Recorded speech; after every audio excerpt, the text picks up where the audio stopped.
Olá, vamos fazer uma aula prática de demonstração da punção aspirativa com agulha fina. Bem, a punção aspirativa com agulha fina é uma técnica de obtenção de material citológico, significa dizer de células.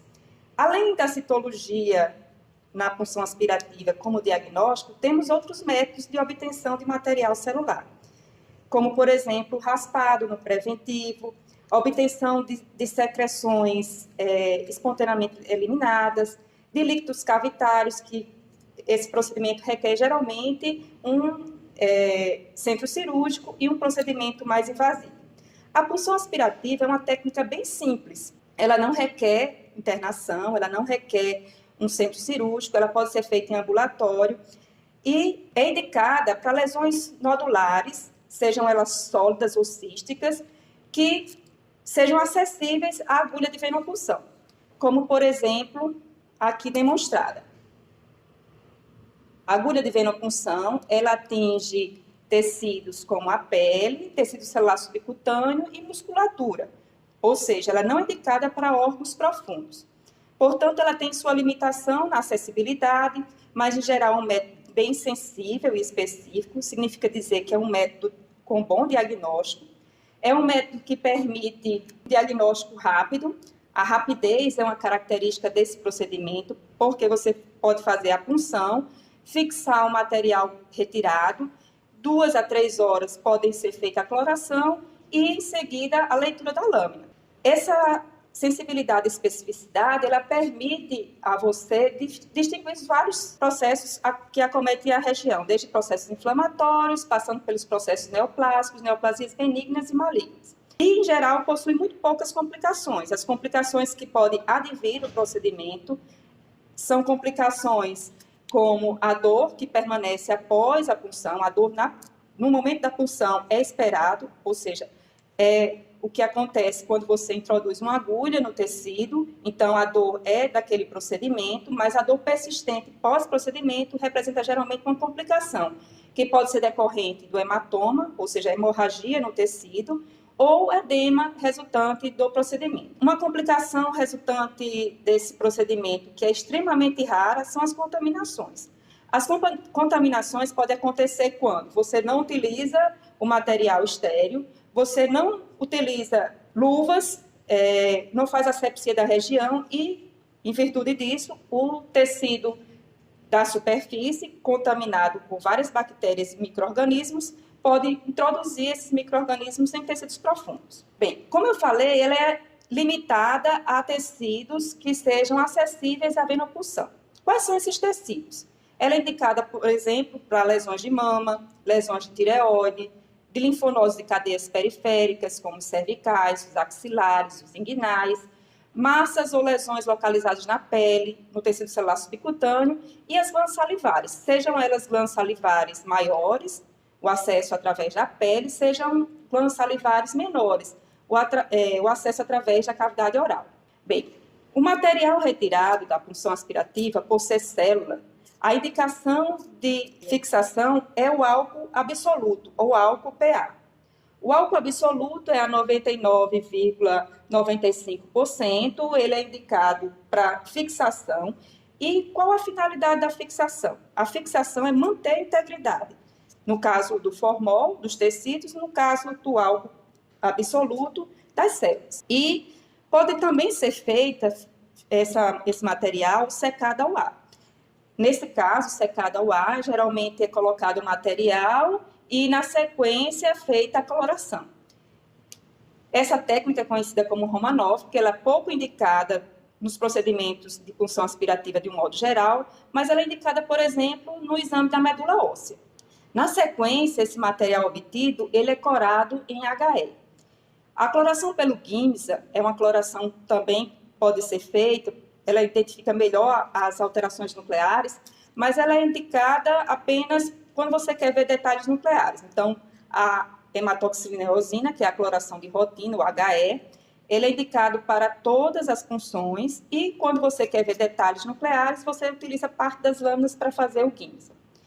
Em relação às contraindicações da punção aspirativa, as contraindicações são muito poucas, ou, na verdade, contraindicações relativas.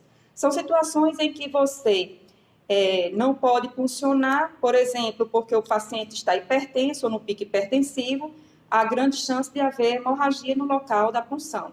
Ou quando existe, por exemplo, na pele da área a ser puncionada, um processo inflamatório infeccioso que pode levar agentes ou micro-organismos para planos profundos e determinar a contaminação dos tecidos profundos.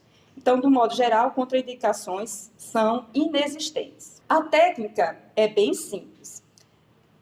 Então, vamos aqui mostrar a técnica sendo executada. Lembrando que ela é indicada para lesões císticas e para lesões sólidas.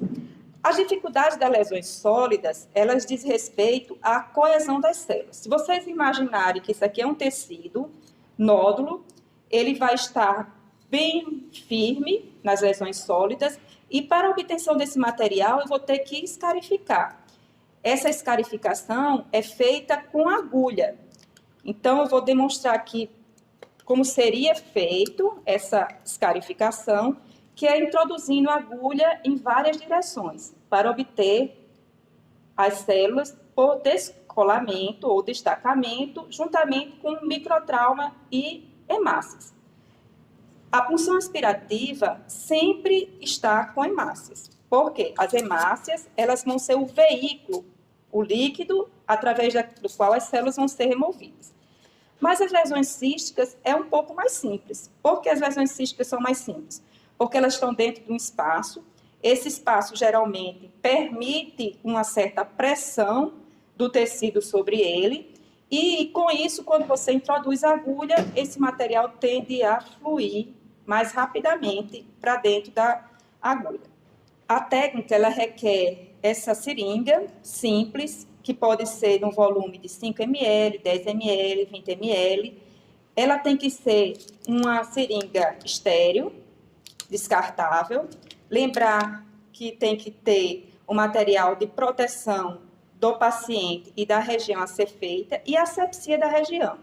A asepsia da região é geralmente utilizada com uma substância desgermante, que é colocada no local e colocado no campo cirúrgico para punção.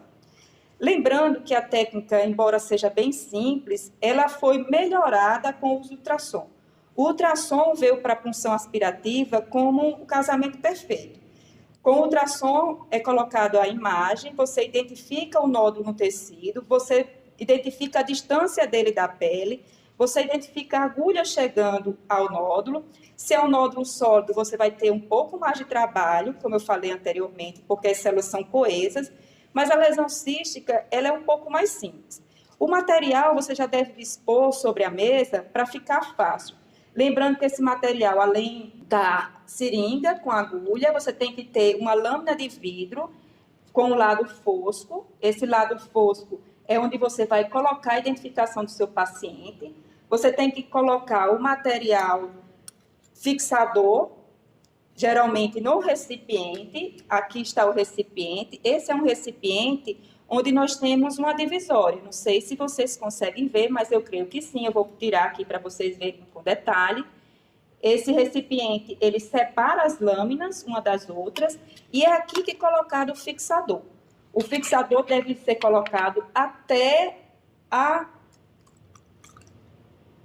completar o espaço, para que o material que for coletado, que é espalhado sobre essa lâmina, ela fique completamente coberto pelo álcool. Ok? Então, vamos demonstrar aqui a punção aspirativa em um exemplo de lesão cística. A punção aspirativa é sempre feita com o êmbolo puxado. Por que o êmbolo tem que estar puxado? Porque você vai criar um vácuo ou pressão negativa. Esse vácuo, ele é importantíssimo na punção aspirativa, porque ele vai definir o que vai ser aspirado. Lesões císticas, a aspiração é mais fácil. Lesões sólidas, elas são mais restritas e, de um modo geral, ele vai necessitar que seja feito movimentos em vai e vem, ok? Então, identificado a região a ser puncionada, você vem com a agulha no sentido oblíquo, introduz com o êmbolo já puxado. E aí você começa a aspirar. Lesão cística, eu lembrei a vocês que ela tem uma facilidade maior. Por quê? Porque ela tem material fluido ao invés de um material sólido, como acontece nas lesões nodulares sólidas. Uma vez funcionado o material, nas lesões císticas, geralmente há muito conteúdo. Esse conteúdo não dá para ser feito imediatamente o esfregaço. Geralmente nós fazemos, colocamos esse material com identificação na própria seringa e encaminhamos imediatamente para o laboratório para realizar a citocentrifugação. O que é citocentrifugação? É uma centrifugação de elementos celulares. Ele é colocado num aparelho que vai girar rapidamente e vai separar elementos líquidos do elemento sólido, que seriam as células. Então, a partir desse sobrenadante, que é o elemento sólido, é feito o esfregaço. Nas lesões sólidas, onde existe uma menor quantidade de material removido, o material é, então, rapidamente colocado sobre a lâmina para o esfregaço. Então, aqui, colocando o material, nós fazemos, então, o esfregaço. Esse material geralmente vai se concentrar em uma parte da lâmina, então, para espalhar esse material é feito com o esfregaço delicadamente, passando uma lâmina sobre a outra, e esse material, então, espalhado de forma que as células não fiquem sobrepostas.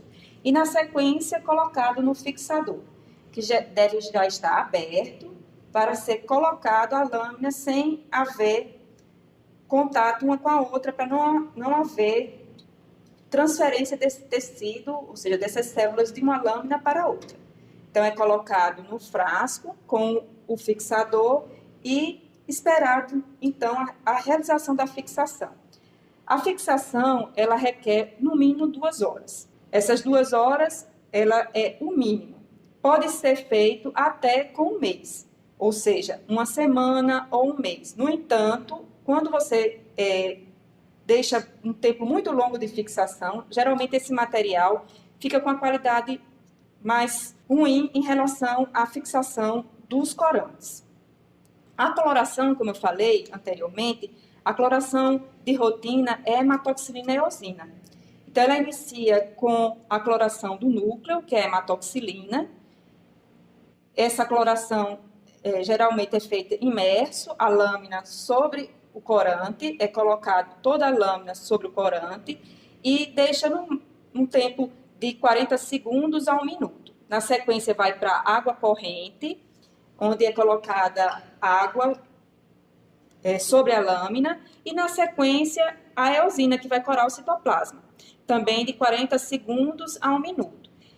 Saindo dos corantes, ele vai passar por uma série de 3 álcools, álcool a 99,5% ou 99,95%, numa sequência de 3 álcools e uma sequência de 3 xilóis.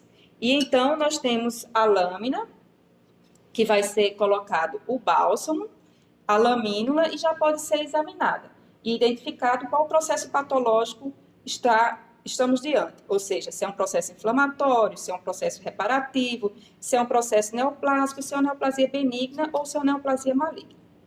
E na sequência, vocês vão ter a oportunidade de ver um vídeo onde vai ser colocado a técnica de punção aspirativa em estomatologia. Gostaria de agradecer a todos vocês e estamos à disposição para dúvidas.